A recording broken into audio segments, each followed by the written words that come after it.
Bonjour à tous. Aujourd'hui, nous allons parler de la peur. Pourquoi de la peur? Parce que tout ce dont vous avez peur, vous êtes en train de l'attirer vers vous. Tout ce dont vous avez peur, cela va certainement vous arriver si vous n'arrivez pas à canaliser cette peur, à gérer cette peur et, et à la bannir. Et pour ça, on va voir un exemple dans la Bible. Je pense que vous le connaissez tous. C'est l'exemple de Job. Et on va voir qu'il avait peur. Il avait peur de certaines choses et là aujourd'hui je vais souligner quelque chose de particulier. Donc euh, Job était un homme très riche. Job était l'homme le plus riche de, de, de la région où il vivait à l'époque. Et aujourd'hui nous allons voir son exemple et nous allons ouvrir en Job au chapitre 1 du verset 3 jusqu'au 5 pour commencer. Et nous voyons tout simplement que la Bible a dit que ses fils, ils allaient les uns chez les autres et donnaient tour à tour un festin. Et ils invitaient leurs trois sœurs à manger et à boire avec eux. Et quand les jours de festin étaient passés, Job appelait et sanctifiait ses fils. Puis il se levait de bon matin et offrit pour chacun d'eux un holocauste. Car Job disait, peut-être mes fils ont-ils péché et ont-ils offensé Dieu dans leur cœur. C'est ainsi que Job avait coutume d'agir. Alors, euh, les fils de Job, ils avaient pour coutume de se rassembler très souvent, de se rassembler pour manger, pour boire. Euh, je ne sais pas ce qu'ils faisaient d'autre, mais en tout cas, ils avaient pour coutume de se rassembler, manger et boire. Et à chaque fois qu'ils faisaient un de ces rassemblements, Job, il faisait un sacrifice pour eux, il les séparait. Séparer, cela veut dire consacrer quelque chose à Dieu. Il les consacrait à Dieu. Il faisait un sacrifice, un holocauste.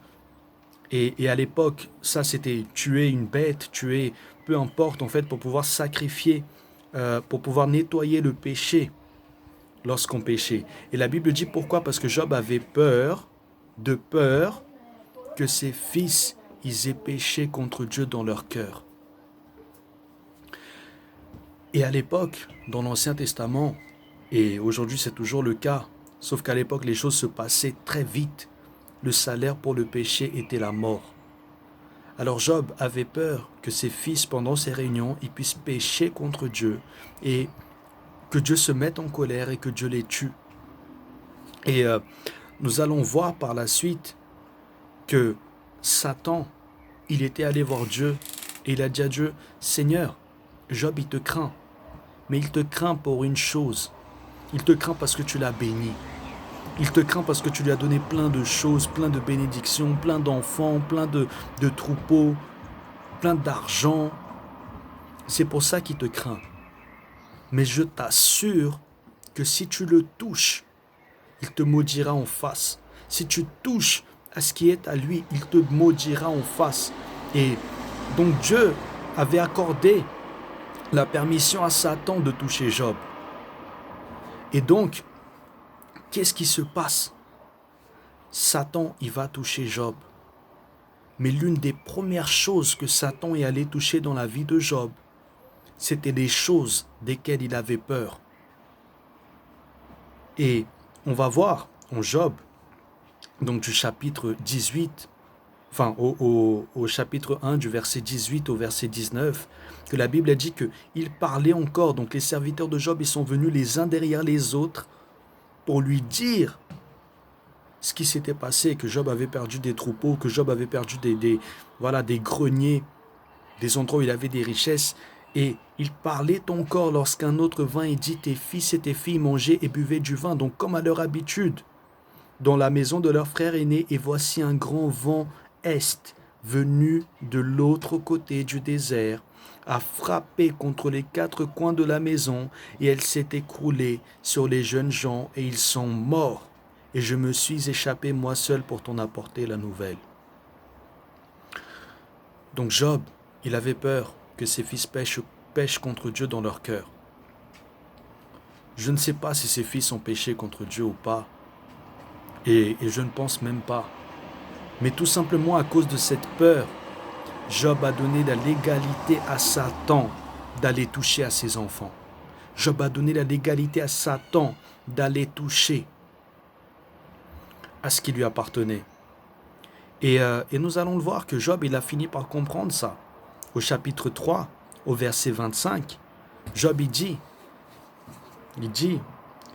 ce que je crains, c'est ce qui m'arrive. Ce que je redoute, c'est ce qui m'atteint. Job avait fini par comprendre que tout ce qui lui était arrivé, c'était ce dont il craignait. C'était ce qu'il avait touché. Et vous savez, perdre un enfant, c'est très dur. Perdre tout ce qu'on a, c'est très dur. Et nous ne voulons pas la même chose.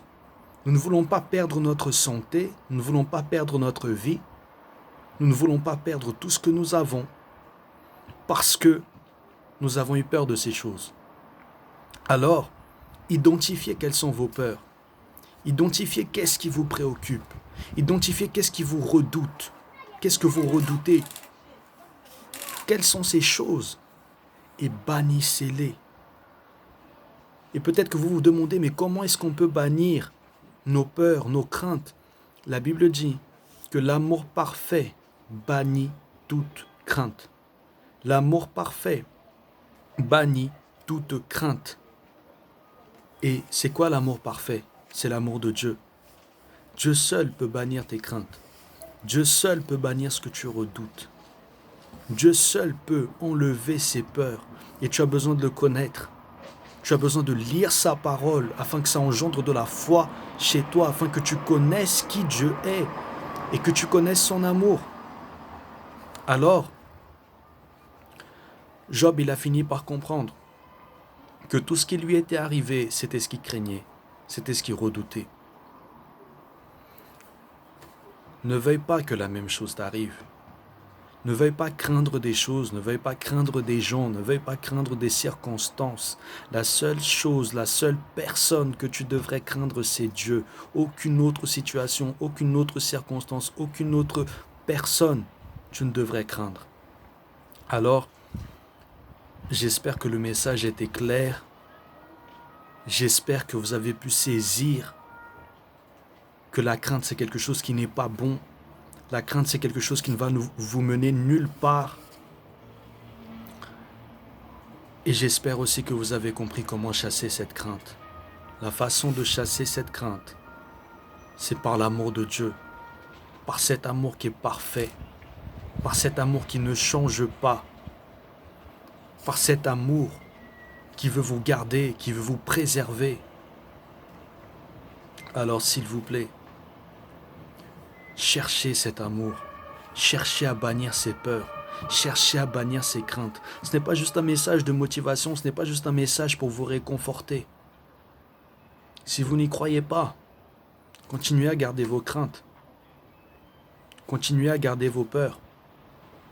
Il ne faudra pas se plaindre contre Dieu, il ne faudra pas se plaindre contre qui que ce soit lorsque des peurs ou des craintes vous seront arrivées parce que vous avez refusé de voir quelles étaient ces peurs, quelles étaient ces craintes. Vous savez, Dieu, il veut bannir cette crainte, il veut bannir cette peur, mais le monde ne veut pas bannir ces craintes et ces peurs. Le monde veut que vous gardiez ces craintes et ces peurs. Le monde veut créer des peurs chez vous que vous n'avez même pas. Vous pouvez le voir avec le coronavirus.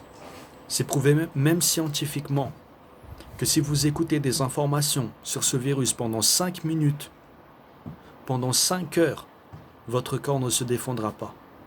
Pendant 5 heures, vos défenses immunitaires n'agiront pas. Alors, demandez-vous, qu'est-ce que vous êtes en train de craindre? Qu'est-ce que vous êtes en train d'écouter? Vous devriez écouter la Bible, vous devriez écouter la parole de Dieu, afin que ça crée de la foi chez vous, afin que vous puissiez connaître le cœur de Dieu, afin que vous puissiez chasser cette crainte de vous. Oui, ces virus, ces choses, cette crise qui arrivera certainement, ce sont des choses qui sont réelles. Mais Dieu est plus réel que toute chose. Alors, j'espère que vous avez compris. N'hésitez pas à mettre un j'aime dans la vidéo, à commenter, à partager cette vidéo, afin que d'autres personnes puissent voir cette vidéo, afin que d'autres personnes puissent avoir accès. Abonnez-vous aussi à la chaîne afin que vous puissiez avoir toutes les prochaines vidéos qui vont sortir. Que Dieu vous bénisse et à bientôt pour une nouvelle vidéo.